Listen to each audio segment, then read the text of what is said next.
Welcome to the Minimoo story. My name is Mira. In today's episode, I will tell you the story about my mother.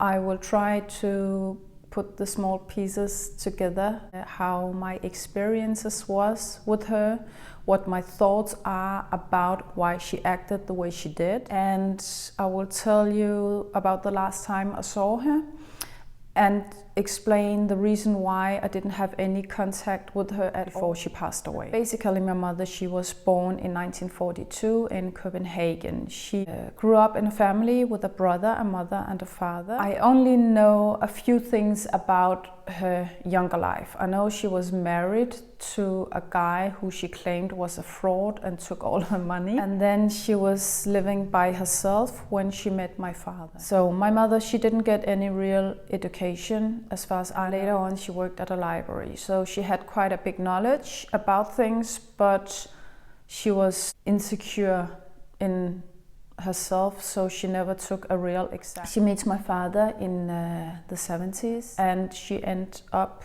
being pregnant and is giving birth to me in 1976. She didn't have any contact with her mother. I don't know about her father. I never met my grandfather because I think he passed away before I was born. She didn't have any contact with her brother, so she was quite on her own. It can be quite an experience giving birth to a child.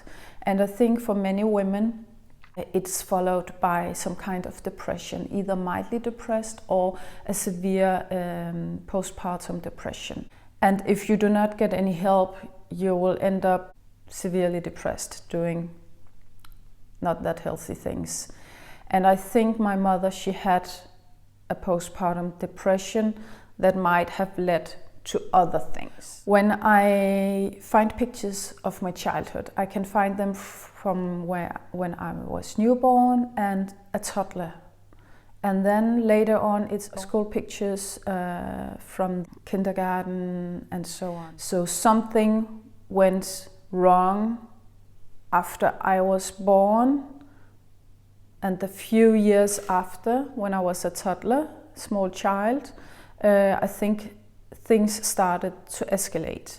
I remember her working in this music store in the center of Copenhagen, and she was complaining about severe headache, a migraine. And at the end of it, she quit her job and got on this government support, the financial welfare system we have in Denmark, telling me that she would rather spending her time with me at home. I can't remember how old I was, but she didn't have a job for a very, very long period of my childhood, most of my childhood actually. It also meant that we didn't have any money to do anything. We lived in a really, really small apartment. It was like 48 square meters or something like that, and only with one large room. It was like a studio. And I can see on pictures when I was a child, there were 2 beds, there was a table with some chairs and curtains. And then she kind of gave up. I can't remember my mother. She didn't drink any alcohol. As far as I remember back, she always drank something, either wine or harder liquor, snaps. At some point, she piled up the furniture on the 2 beds, and she started not to clean anything. So we had a mattress on the floor. I think there was 1 chair available, maybe 2 chairs available. And then she was kind of, placing everything around like a hoarder. If she had a handkerchief, she would just toss it over in the corner. And she would put newspapers to make a path through this apartment. So there was a small path. When I got bigger, she kept the mattress, but it was,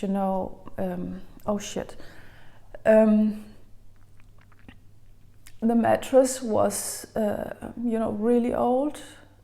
She slept on that one. I think she had a comforter, but there was a hole in it. And then I at the end of this small path with newspapers in the apartment, I had a sleeping bag and I was sleeping on the floor on these newspapers. I had another little corner where I had a few things. Barbie dolls. I had 2.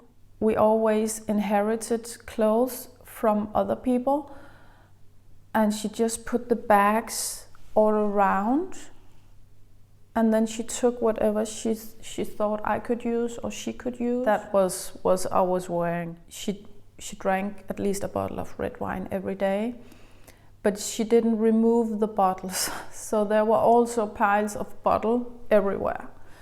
When I was very young, we had a phone,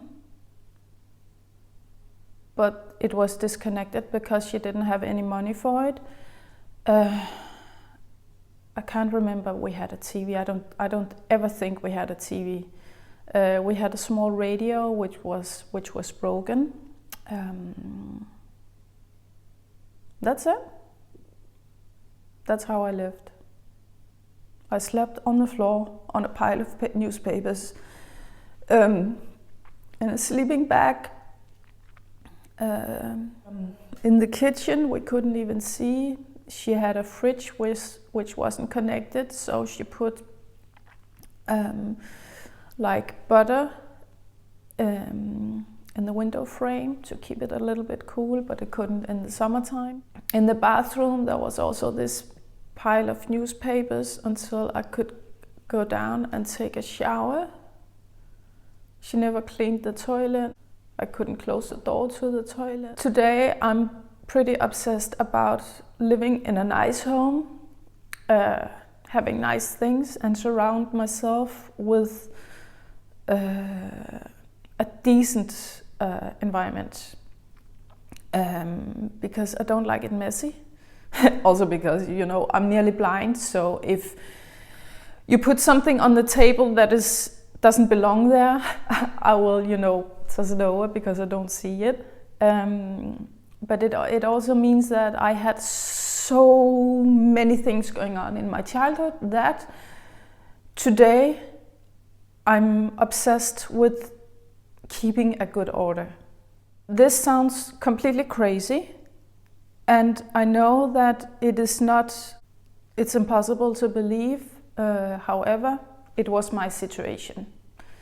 I think my mother, she began drinking alcohol like a self-medication. I think that there might be some kind of mental illness in her side of the family. I think that the postpartum depression might have trigged some things with her. Her behavior was quite neurotic with OCD symptoms. Those things in combination with the fact that she might have had the same eye disease as I have, or a similar one, which meant that she was losing her vision, might have triggered some really fucked up things in her mind. I remember she told me that she had bad nerves, so she had to have a glass here and there. It was more like a bottle or two. And also she said with the snaps that it was good for the stomach, it was good for the digest. So she had at least a bottle of wine and some snaps every day because it was good for the nerves and good for the digest. If I tried to pour out her red wine, I did that when I was a child because I didn't like the smell of it. It might be the reason why I don't drink red wine today. I wish I enjoyed it. I can't stand the smell of red wine. If I tried to pour it out in the sink, she got so furious with me. I think she laid a hand on me one, maybe 2 times, but the second time I hit her back, and she might have realized that she did something very wrong since I reacted the way. Also, oh my God, I had so many anger problems in my childhood. Wonder why. that I was like the character Anger from Inside Out with the really short fuse. I got so hysterical sometimes. So I don't think she wanted to, light that short fuse. I know now with my vision, sometimes I don't see the difference in the darkness between a shadow from a tree moving, or is it a person? And sometimes I can think that there are some things which they are not. And my mind tells me, there's something, oh my God, put yourself together. It's nothing, because I don't smell it and I don't feel it, but my vision is tricking me. So if you have a person who might have some mental illness in the family, who might show symptoms of fragile nerves, having vision problems, already self-medicated, it might trick her even further. And she was acting kind of schizophrenic or paranoid, or I don't know. I'm not a psychiatrist or anything, so I don't know. And I don't know if she had any final diagnosis. I think she had. And I tried to figure out what was going on, but to get the information from the Danish health system, I should contact the doctors about a specific illness or diagnosis before they can pass me on any information. I can't have her total medical journal, unfortunately. It would have been nice. Also, she showed severe signs of OCD. When we got into the apartment, she could stand in front of the door, which barely couldn't open, but when she locked it, or she closed it, and she was standing there, locking it. So I don't know how many times she had to calculate. If it was completely crazy, she did it like 10 times. And then she went into the apartment, and then she came back and secured that the door was locked. Also, when we were going out, and if she had to bring her keys, she would put them in a plastic bag. She didn't wear a purse. And she would put her keys into the plastic bag, and she would put them in, close the bag, open the bag, look down, take up the keys, put them in, close the bag, open up, so forth. And it could take like forever before we got out of the door. So growing up with a mother being mentally disturbed, I don't know how else to describe it. It also taught me how to appreciate the time of being alone, because I didn't need anybody. I didn't need my mother. She was causing more trouble. However, the times that I tried to run away from home, I tried the first time, I don't know, maybe I was like 7 years old. I was really small until my teenage years. And the last time I asked her, maybe I should just simply contact the government and tell them what is going on here in our home. And she told me that you cannot do that, because then you will never ever see me again, no more. And you cannot tell that to a child, because it's a mental weapon. And the fact that she was my mother, and the fact that I was the child will always love its mother, because you're supposed to. I mean, it's your mother. And when will you ever be able to say stop and say, this has gone too far? So when I look back, I for sure hope that I would have been removed from my home. I don't know where I would have been if that was the case. If any child out there, especially in Denmark or in the Western world, where we have multiple opportunities for relying on a system that works, I for sure hope that children that are in my situation that I had when I was a child will be removed from their homes. It's not a way to grow up at all. And I think most people, they will be fragile for the rest of their lives and even continue the pattern of the self-medication, because life hurts. I was 16 when I moved out from home. I saw my mother on a regular basis. I took contact to my grandmother actually, because my mother, she told me, she was an evil person, and she didn't want me to know her at all. And I know my grandmother, she sent us Christmas cards, and I think she sent me a postcard for my birthday or something like that. So when I was 14 or 15 years old, I took contact to my grandmother and I visited her once a week. I didn't feel any connection to her, but I did it because I knew she was my family. So she was more like an old woman that I visited 2 hours once a week until I moved abroad away from Denmark. And the same with my mother. It wasn't on such a regular basis. There could go a month between I even saw, and that was quite fine, to be honest. I didn't know much about what was going on then.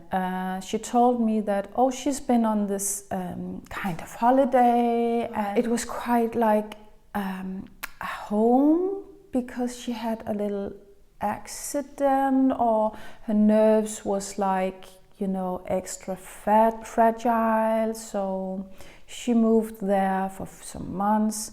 I think she was hospitalized, and she didn't want to mention it for me. It was because she was drinking too much, and her body couldn't take it. And I was like, yeah, of course. And she told me, but they don't know anything about it. Oh well. There must have been a reason for her being hospitalized. When I had appointments with her, she was unreliable. She showed up and I took the time from a busy schedule. And she could come and show up and she was totally a mess. And she would tell me to follow her home, or she would say, I can't go home, I have to go to work. At that point she started working at a library, and she expected me to follow her back home, either drive her by car or whatever. Also, it leads me to Christmas Eve. It has just been Christmas and I don't like Christmas, and here is why. We never had a real Christmas in my childhood. Got some presents, small presents, like if I was lucky, I got a Barbie doll as a Christmas present, or I don't know, something not that big, or we inherited something that I got as a Christmas present. Normally we would cook something, I don't know, a slice of meat and with some potatoes. No Christmas dinner at all. My mother, she would be drinking 2 bottles of wine, have some snaps, and then fall asleep, and that's it. So later on, when I moved away from home, I would come to her and we would be celebrating Christmas. And a few times I have come to her home, ringing the doorbell, and she wouldn't open the door. And I would have bought something like a duck breast, potatoes, some cream for make the gravy, all that stuff. I would even have bought Christmas presents, both to her and to me.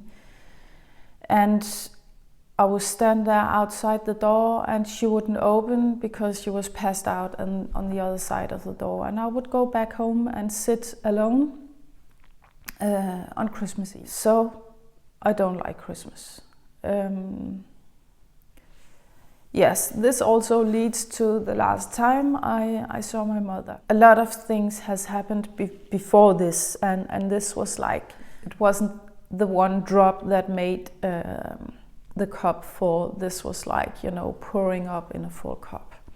I was living with my husband. We already got married, and I was pregnant, but we haven't told anybody yet. So, and it was on an early stage. I think I was maybe 8-10 weeks pregnant or something like that. So a little too early for, announcing it to everybody. But I decided this would be a really good Christmas present for my mother, because maybe she could find a light in it and, I don't know, put herself together. It was quite naive to think that. So we are gonna celebrate Christmas in our apartment with my husband's mother, and my mother. And I tell my mother, you only have to get up, take a shower, and go to this train station, and I will tell you what to do, and I will pick you up there. Bring your cell phone. If it snows, bring a toothbrush. If it doesn't snow, I will have my husband drive you back home at the end of the evening. Yes, no problem. She would do that. And again, I arranged everything with food. I bought presents for her. I bought presents to me and my husband from my mother, taking care of everything. And then she calls me, I think 2 hours prior to when we agreed to meet. And she was like, oh, yes, I just woke up. Oh, yes, I'll be on my way. Okay, fine, I said. And then she calls me an hour before. I feel a little, like hobbly bobbly. And I was thinking, oh my God, this is, you gotta be kidding me. And then I said, well, take a shower, do something, or put on some clothes and jump on a bus and take the train, and I will pick you up. Okay, I do that. Good. Then she calls me at the time she was supposed to be in our apartment, and I had the food in the oven and everything prepared. I was cooking in the middle of the Christmas dinner. And she was like, oh, yes, I'm still like a little hobbly bobbly. And I'm like, can you come and get me? And I was so furious. Are you fucking kidding me? Again? And I said, okay, I do it. I will come and get you. And we called my mother-in-law and told her we will be an hour delayed, but I'll see you here in 1 hour. So I turned off the oven and everything. And before we went, I knew I had to take some lasagna from the freezer, and I took some of the homemade cookies I prepared for the coffee that evening, and I put them in a bag, and I said, okay, let's go. And when we got to my mother's apartment, I told my husband that he should stay in the car because I didn't know what to expect. At that point, my husband, he had married me without being home at my mother's apartment. He had met my mother a few times. And honestly, he thought I was a little bit cruel to her because I was always like snappy and I got so angry, disappointed. Anyway, I told him that he should stay in the car. So I go up to the apartment and my mother, she didn't open the door, and I kept, ringing the doorbell. And finally she opens the door and I think, oh my God, that was about time. In fact, she opens the door, I thought she was passed out. And then she's standing there looking like a mad woman. Greasy hair everywhere, and the smell from the apartment, I don't know, I don't think she had a shower in a month or so, and I don't know what went on in that apartment, but it was disgusting. She opens the door and she's like, yeah, and I'm like, hey Mom, you told me to come and pick you up for Christmas Eve. Are you ready to go? And I could see at her, she wasn't ready. She was standing in a t-shirt. I think she was wearing, panties, but she wasn't wearing any trousers. And she looked at me, who are you? And I said, it's me, Mommy. I'm here to pick you up for Christmas Eve. You told me to come and get you. Who are you? And I'm like, oh my God, are you kidding me? Is this a joke or what is actually going on? And then she started speaking French. Qui êtes-vous? 1, 2, 3, 4, 5, 6, 7, 8, 9, 10. Qui êtes-vous? And I was simply standing there looking at her. My mother, she has never ever spoken any French. She was like staring at me like I was a total stranger with kind of hate in her eyes. And then I was opening my bag with the frozen lasagna and the cookies I put in it. And I was putting my hand into the bag and she was like, what do you have? What do you have? And then I gave her the lasagna. Do you have more? And I gave her the cookies. Mais qui êtes-vous? And I looked at her and I said, Merry Christmas, Mom. And then I went down the stairs into the car with my husband. And I started to cry. Who wouldn't start to cry? I mean, and I didn't hear anything from her until a month later. She called on my cell phone and I didn't want to pick it up. She left a message. Oh, hi, it's me. I heard about the firing in Danske Bank, the place where I worked. I hope it's not concerning you or your husband. Have a great day. And she hung up and I was like, what is going on? And then I think maybe 3 months later, something like that, she sent a postcard. Hope you're doing fine. And that was actually it. That was the last time I had contact with my mother. Back then I decided if she reached out to me, I would meet her and take a cup of tea, coffee, whatever, and have a talk with her and see what was going on. And she could explain to me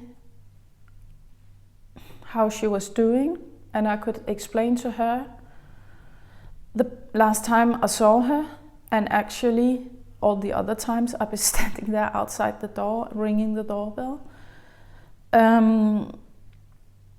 And I would take it from there. I also decided that if I didn't hear anything from her and the next thing I would hear is that she has passed away, that would be it. It would be kind of relief. So 4 years after this episode, I get the phone call that my mother, she has passed away. On her death certificate it says that she had kidney failure, but I know that it was because she had a severe alcohol problem for so many years that the kidneys, they started to fail. Her liver was probably also a mess. Some people had complained about the smell from my mother's apartment, and they had the landlord to come opening the door, and they found her there lying in her own mess with an apartment looking like I don't know what, and they drove her to the hospital where she spent I think the past months of her life or something like that, or maybe she was in and out of the hospital. So this was a story about my mother, what it looked like back home growing up with an adult drinking. You probably can't relate to it. I don't ask you to. I took the lessons that my mother, she taught me how not to be an adult, how not to be a parent, how not to live. And I took those lessons and I turned them the other way around, and now I know for sure what I want from life, and I worked on achieving them. It has been hard work and it still makes me sad. It's an emotional roller coaster even to talk about these things, telling this story. I have been so ashamed most of my life. I'm still ashamed about this story. But you know, I was just a child, and as a child, it's not your fault, it's the parents' fault. But I was still ashamed. I was ashamed about my mother, the way she acted, the way she behaved, the way we lived. the drinking, the way I looked, being a teenager, only able to take a shower once a week, wearing other people's old clothes, and you know how teenagers are. I mean, the most insecure, mean little people in the world. I had to tell the story because it's such a big part of who I am today. It explains a lot about me, the way I might act, the reason why I don't like red wine, the reason why I don't like Christmas, the reason why I'm obsessed with things being nice and in a good order, besides the fact that I can't see anything. So if people are placing something in the wrong place, I might, you know, hit it, break it, I don't know. But it's also quite a relief to reveal the story. Thank you so much for watching the Mini Moo story. I surely hope you had a nicer mother than mine, a nicer childhood. Otherwise, I hope that you are a much nicer parent to your children than my mother was. And if not, you should really consider what the fuck is going on with you, and you should put yourself together. If you're curious about more small stories of my life, I have posted a lot of other small episodes, and I will continue to do that. So keep smiling at a stranger, keep being kind to other people. You might meet them on your way up or on your way down. That is also the Karma Sans Frontières, that it doesn't have to be in your backyard. Wherever you go, be kind to people. Thank you so much for watching. Bye.